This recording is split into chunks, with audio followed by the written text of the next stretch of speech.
Good morning, everybody. We got some packages we're about to run to the post office right now.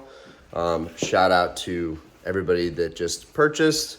And then I'm going to come back here. We're going to talk about Phantasmal Flames because any minute now, the Phantasmal Flames pre-order is going to drop. And while I'm not big on hyping up modern sets and modern cards, right now at least, because it's already way too pumped, I do think Phantasmal Flames is one of those sets that you probably are going to want to try and take a stab at pre-ordering. So even for me, we have new Wi-Fi here. Our fiber is really good. So I'm going to try and see if I can pre-order at least one box. That would be great. But my fingers are crossed, but I'm not too hopeful. Anyways, we'll talk about that when we get back. But I'm going to run to the post office, and then we're going to be talking about some cards that I have my sights set on and that I think are fantastic buys and just amazing collection additions. And then we'll do our daily, we'll pop outside and we'll talk about one of my favorite vintage cards that I have in my collection. So yeah. Thank you. Have a great day. How are we doing this morning? Got these. I'm just dropping those off and then scanning these in. Would you like a receipt? That would be awesome. Thank you.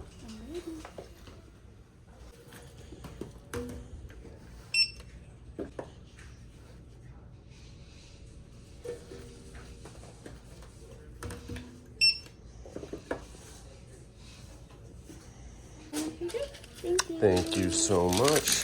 Have a great day. Got these.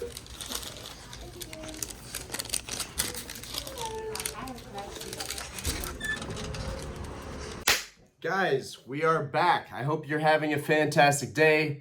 We're in the game room again. Feels good to be in here. Let's talk about Phantasmal Flames. Now, I know that I've stated that my focus is on vintage, and to be frank, it's going to stay on vintage.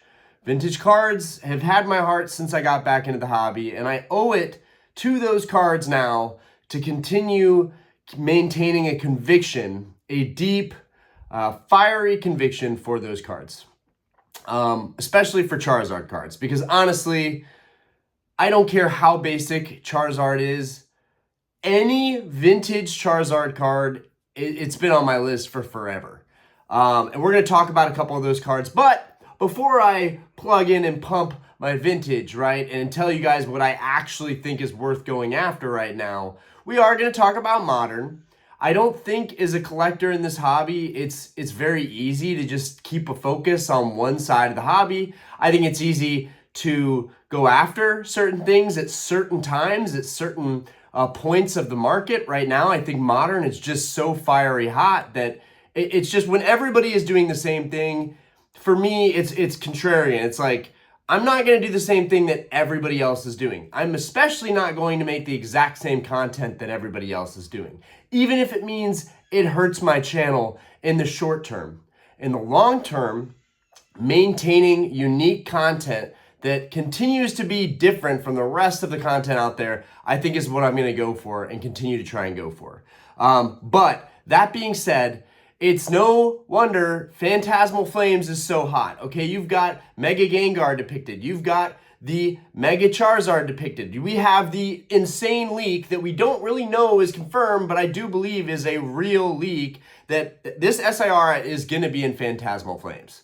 I'm almost 100% certain of it, and that card is going to be insane, right? I don't want to be the guy who's saying, oh my God, guys, this set, we're going to get obliterated from this set. Like, the more creators hype up sets and do stuff like that, the worse things get. And we're in an echo chamber right now. We're all bouncing things off of each other and feeling that energy. And when you hype everything up, especially at the beginning of a set release, the cards are going to inevitably explode, okay? And that's not great for long-term collectors. Long-term collectors are looking for value. And I'm going to give you guys a piece of advice that other creators should be saying. Avoid buying these cards at release. Now you have to take that with a grain of salt because there are certain cards that almost always defy gravity because they are that good.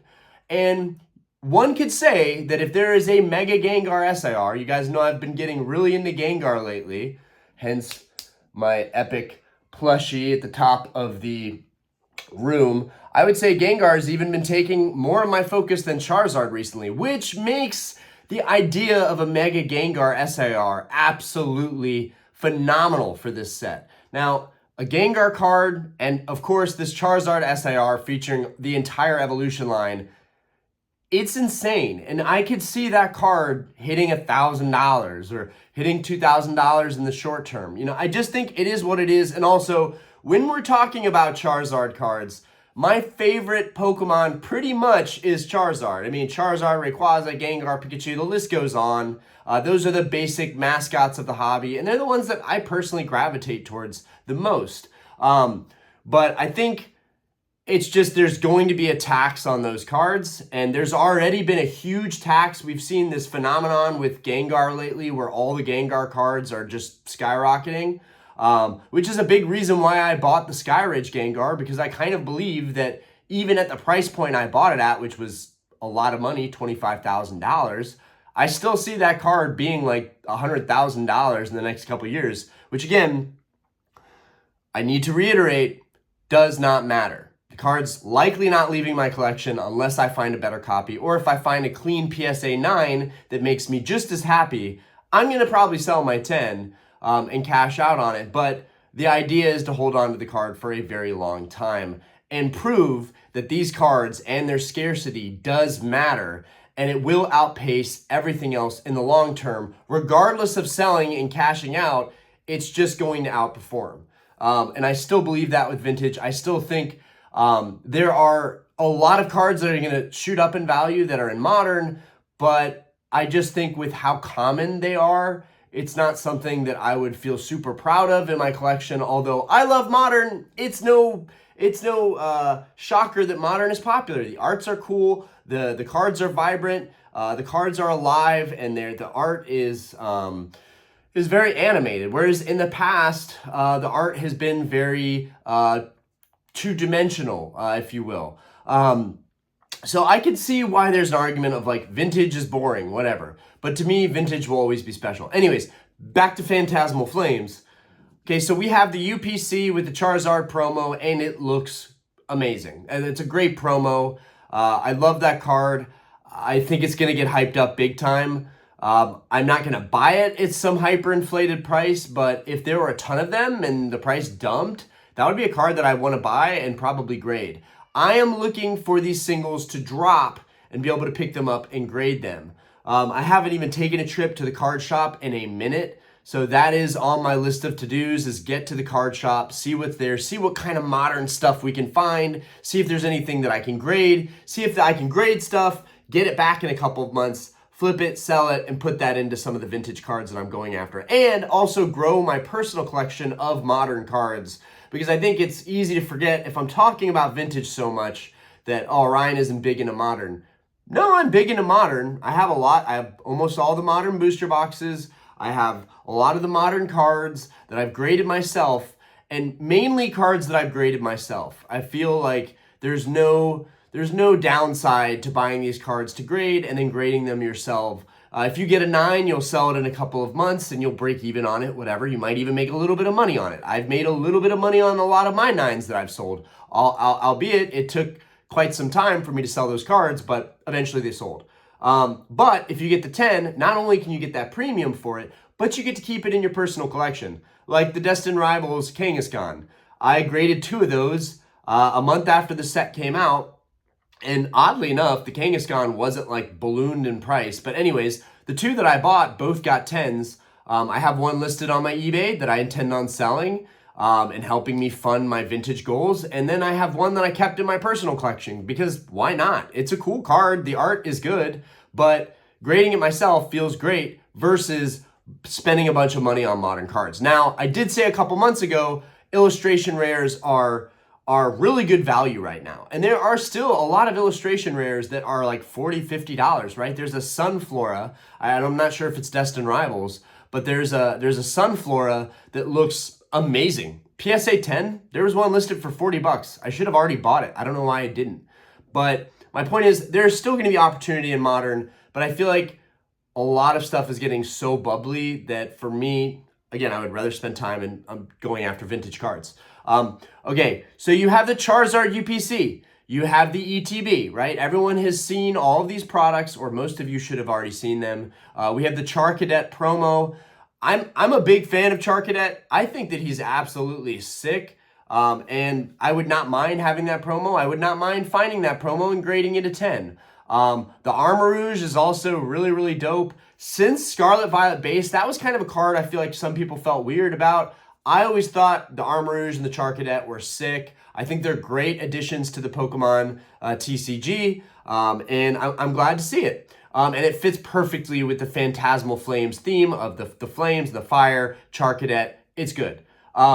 Then we look at the booster box. It's got Mega Gengar on it. It's got Mega Charizard on it, which leads us to believe those are going to be the biggest cards in this set. This is the third set in the Mega Evolution line, and I think it's going to way outperform in contrast to Obsidian Flames.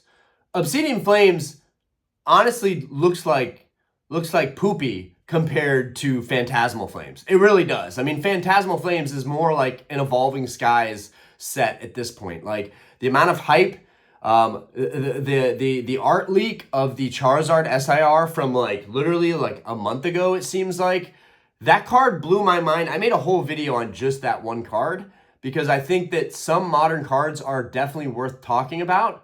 And that's I feel the same way about the Bubble Mew, which I still don't own from Scarlet Violet. I would love to find a Bubble Mew to grade, but at this point, even despite all of the printed copies of that card, I cannot seem to ever find one to grade. So maybe that's an argument for Modern that, even though there's so many of them, some of them are so popular, they're impossible to find a grade. Would I pay, a couple $100 for a raw copy to grade? Absolutely. I would much rather do that and take my chances at stabbing for a PSA 10 and maybe getting a 9 and just being happy with it than paying $2,000 plus for a Bubble Mew and a PSA 10. And that's kind of what I'm talking about when I especially with the last video I made regarding vintage and modern, and my focus being on vintage and modern kind of feeling like a distraction right now. For me, that's how it feels because I have so many spread out goals. But yes, Phantasmal Flames is going to be huge. While I'm making this video, it's probably a risk for me to even make this video today because honestly, the set is probably dropping on Pokemon Center right now, and I'm missing out on that by making a video right now. And I probably should be watching Pokemon Center and watching for the products to drop because I do want to pre-order this set. This looks like an awesome set to pre-order. And if anything, I would like to have a box for the box art. That does look cool. Do I see myself buying cases and cases of this set? Although I think that would probably be a smart move. No. I think that cases are probably going to balloon in price the same way Destined Rivals ballooned in price because this feels like there's very much, there's just as much hype and energy surrounding this set as there was with Destined Rivals. We might even say that this set is better than Destined Rivals just overall because the products are great and it has so much going on. Whereas Destined Rivals, really, I feel like a lot of people felt like Destined Rivals kind of fell flat on its face, and we were desiring a lot more, expecting a lot more, and a little bit let down. So hopefully this Mega Evolution set brings the heat, all puns intended. And, good luck, guys. Good luck getting the set. It could drop today. It could drop tomorrow.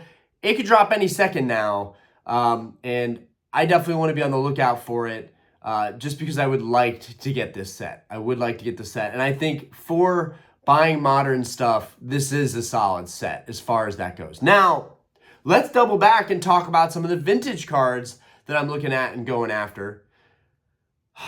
I don't really want to shoot myself in the foot. In the past, I've wondered, stop pumping what you actually love. Stop making content about cards you actually appreciate because at the end of the day, if nobody cares about it, good. The less people in my space of going after the same cards, the better. I don't even want people going after these cards because it gets in the way of my goals. And to be fair, the people that are going after vintage really are my competition.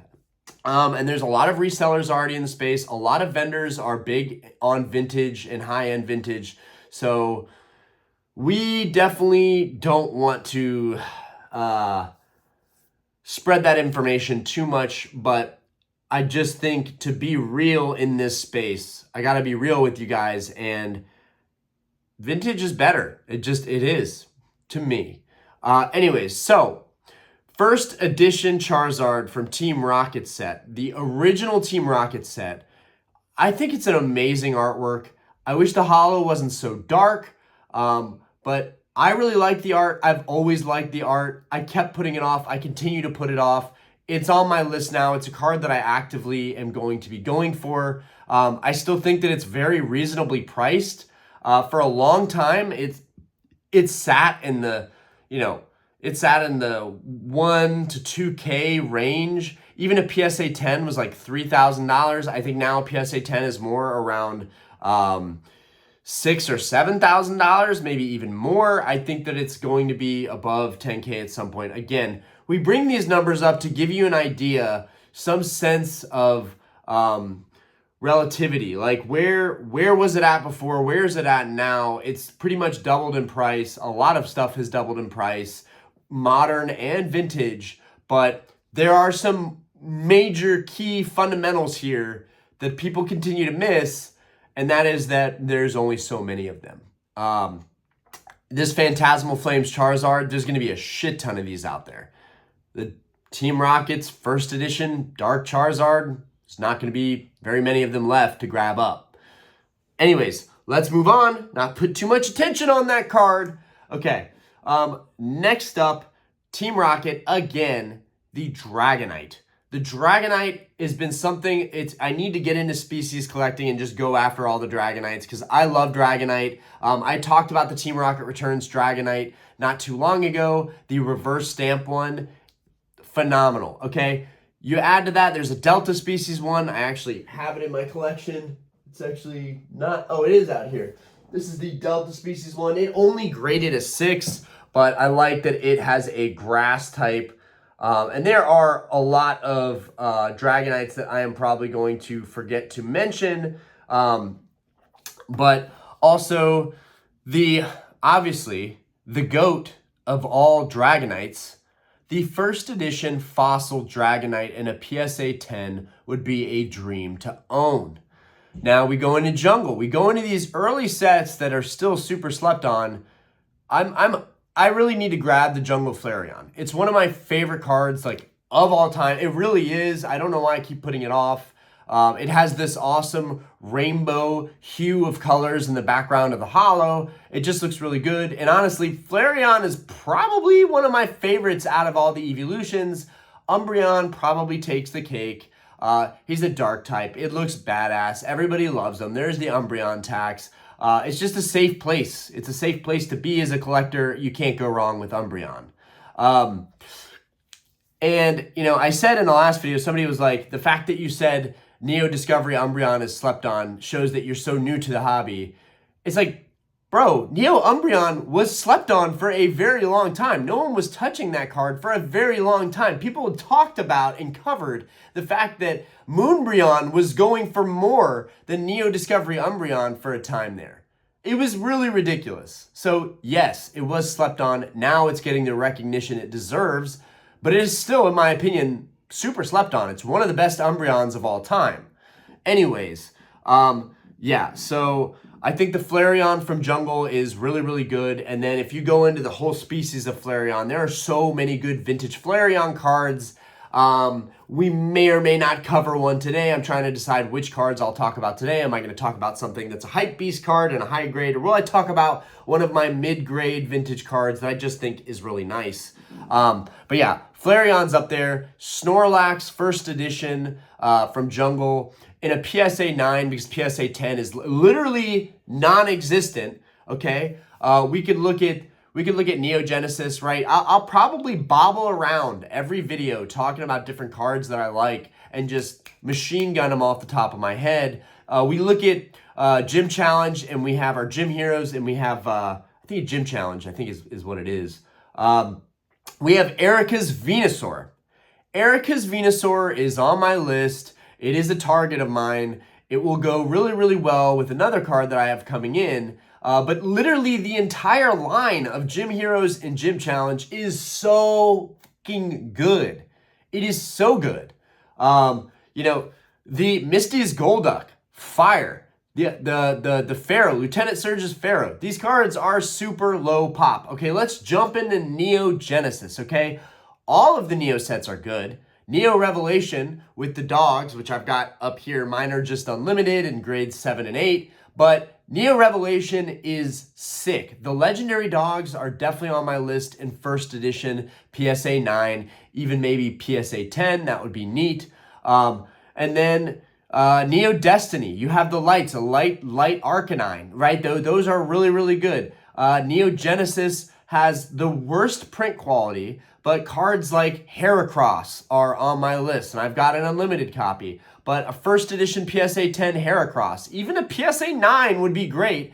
The PSA 10, there's like, I want to say like less than 50 in PSA 10 for the Heracross, and there's like been like 2,000 or 3,000 almost graded. That's insane, guys. Now, granted, a lot of that is just really poor quality control with Neo Genesis. It's arguably the worst quality set from the vintage days. Jungle's pretty bad, though. Fossil's pretty bad. Jungle's probably takes the cake as being one of the worst quality sets just because there's a lot of chipping on the edges of the cards. That's what you'll see even with PSA 10s of Jungle cards. So maybe it's safe to say buying PSA 9s of some of these vintage cards is a better move. What was I going to say? Typhlosion. The Neo Genesis Typhlosion, the T17. It is one of the best Pokemon cards of all time, in my opinion.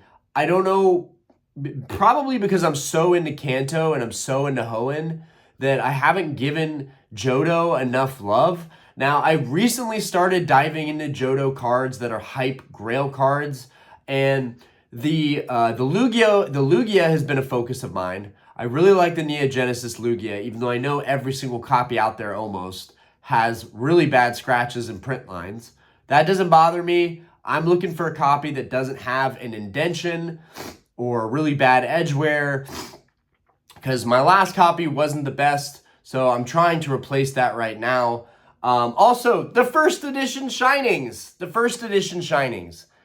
Amazing. Also, let's not forget the first edition Shining Gyarados, right? One of the best Shinings of all time. That is definitely on my list, whether PSA 9, PSA 10. But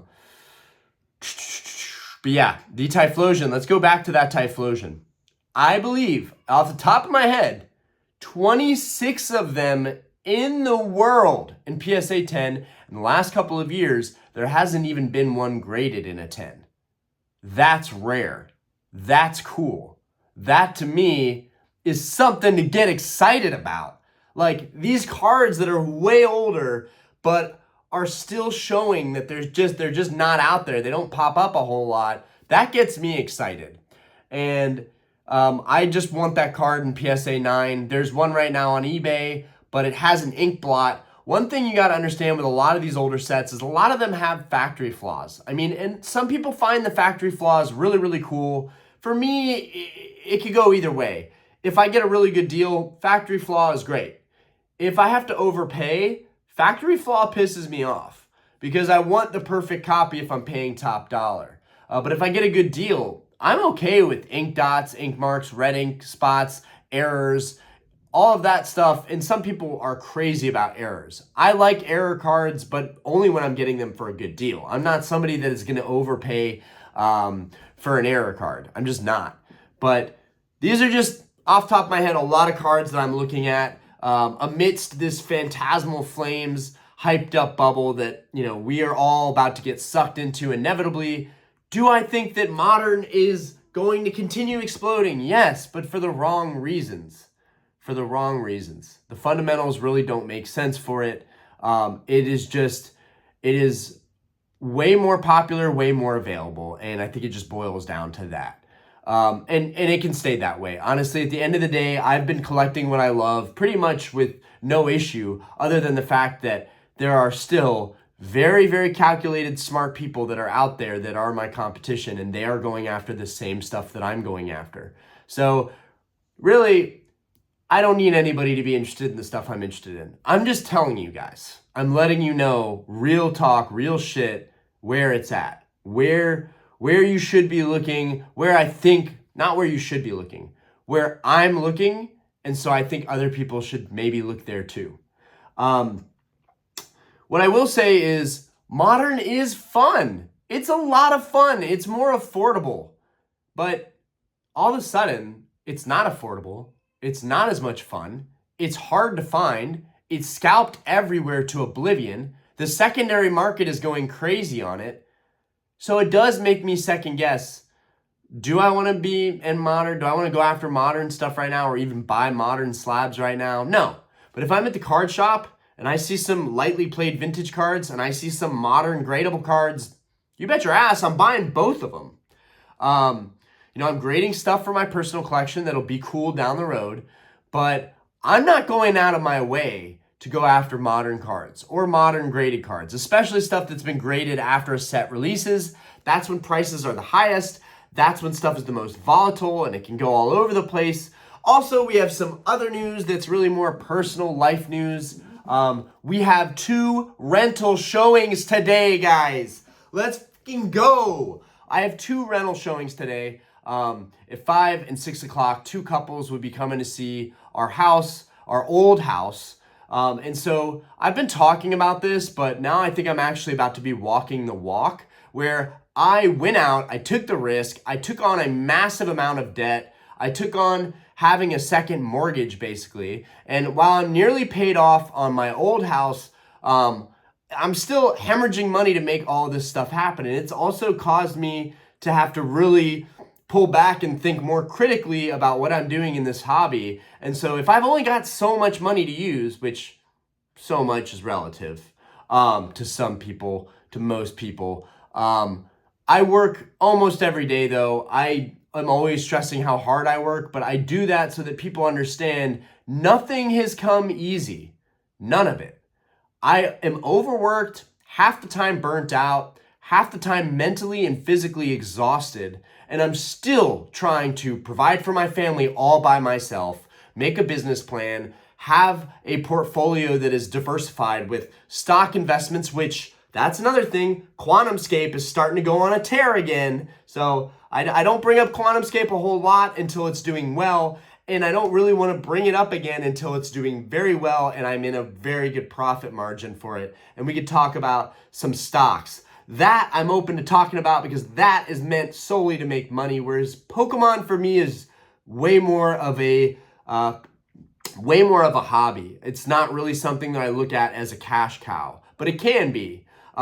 Anyways, QuantumScape is going up. Great news. We have renters coming to do a showing today. I am pleased, dear God, they want to move in October. Please, God, make this work.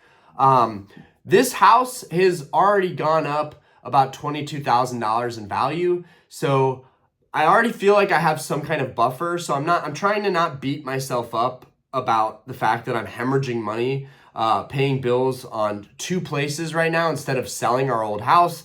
I am taking the path of way greater resistance, right? I am trying to accumulate property and have something else that generates income that can not only offset my mortgage here, which I'm going to try and make principal payments on top of my normal mortgage payments, but also something that allows me to continue collecting the stuff that I love because I'll have that income flowing in. I think I covered everything. Now let's go outside. Let's look at one of my favorite cards in my collection. That is an older card. I have to figure out what I'm going to talk about today. Considering the fact that we talked about Flareon a little bit there. Anyways, I'll see you guys. It's a beautiful day. We got all the doggos out here. Cleo, hi. Hi, Cleo. Hi. Right next to him is so cute. Okay, so today we are going to, dude, there's so many other cards that I wanted to really talk about, but I want to stress that, you know, it's not all about the super hype cards. It's also about the cards that you find along the way. It's part of the adventure. You find them, you grade them yourself. So this card has some whitening on it. It's not perfect. There's a little white chip right here. To me, it's like a PSA 8, but we got a 7, and it is a Flareon card. The Skyridge Flareon looks absolutely phenomenal, and mine has a really, really nice tail swirl right here. I don't know how easily you guys are going to see that. Why is it? It's trying to focus in on my dog, Maddie. I really hate how it does that. Anyways, we've got Flareon right here. Oh my God, why is it doing this? There we go. We want to keep this focus. Look at that. Look how beautiful this is. How is it that more people aren't talking about cards like this on YouTube and everyone is saying the same stuff about Modern? It just drives me crazy. Anyways, centering is pretty good on this copy. The holo is absolutely beautiful. The background is kind of like a meadow or a desert. But this is one of the best Flareon cards of all time. In my opinion, it probably is the best Flareon card. I would love to get this in a PSA 10, to be honest with you guys. I think that would be an absolute dream. Yeah, I got this card for like 150 bucks. I don't even know what it's worth right now, and I don't plan to sell it. Even my duplicate cards, like I have a Gold Star Alakazam and a 7, and I have a 9. I'm still not selling the 7 because it's part of the journey. It's a card that I'm sentimental about. Same thing with this Flareon. I picked it up when the hobby wasn't so crazy, and it just looks so nice, even for a PSA 7. It looks like the swirl is almost a double swirl. That's the best when that happens. But yeah, I just think Skyridge is a top tier set, so I'll be talking about a lot of Skyridge. But this card is absolutely vibrant, and with the red graded guard, it just looks absolutely crazy. Such a beautiful day. I'm glad these videos are coming out good with the natural light. I need to do, so there's a bunch of leaves on the deck. I need to do some leaf blowing out here. But yeah, this card is absolutely sick. And in terms of all the Flareon cards, even compared to the Gold Star Flareon and the Jungle Flareon, the Skyridge Flareon probably takes the cake. It's probably one of my favorites. God, that tail swirl is absolutely raw. And basically, I just want to take you guys along for the ride of my collecting journey and look at some of these cards and really appreciate them in the natural light. God, I need to clip my fingernails. That is gross. That's the thing, is when you get really into collecting and you're a workaholic, you forget to take care of yourself and you forget basic hygiene. Anyways, yeah, and you can see some holo bleed. You can see some of the Cosmo foil holo on the Flareon here. God, that is just absolutely stunning, guys. Absolutely stunning. I could honestly, it would be a dream to have Skyridge in a full PSA 10 set. It would be an absolute dream. But who knows? The cool thing about collecting is, like, you're never done. You're gonna always continue collecting. There's never a finish line for it. There's endless product, and that's the thing with Modern. They're just pumping these new sets every 3 months. You can't keep up. You couldn't keep up if you wanted to, so don't try to. Just collect what you love, and in the end, all will be all right.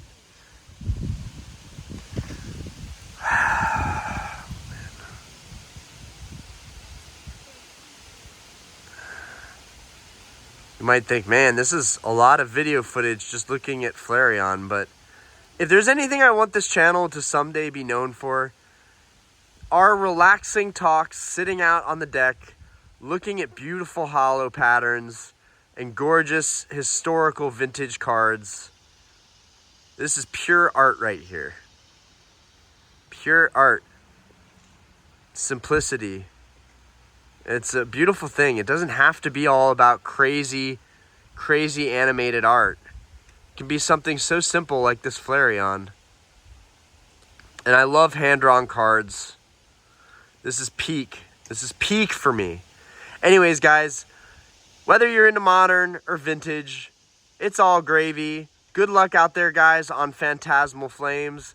I'm going to check Pokemon Center right now. Hopefully I didn't lose my chance. And hopefully Pokemon really delivers and they have enough for everybody. Anyways, peace out, y'all. Let me know what you think about the Skyridge Flareon.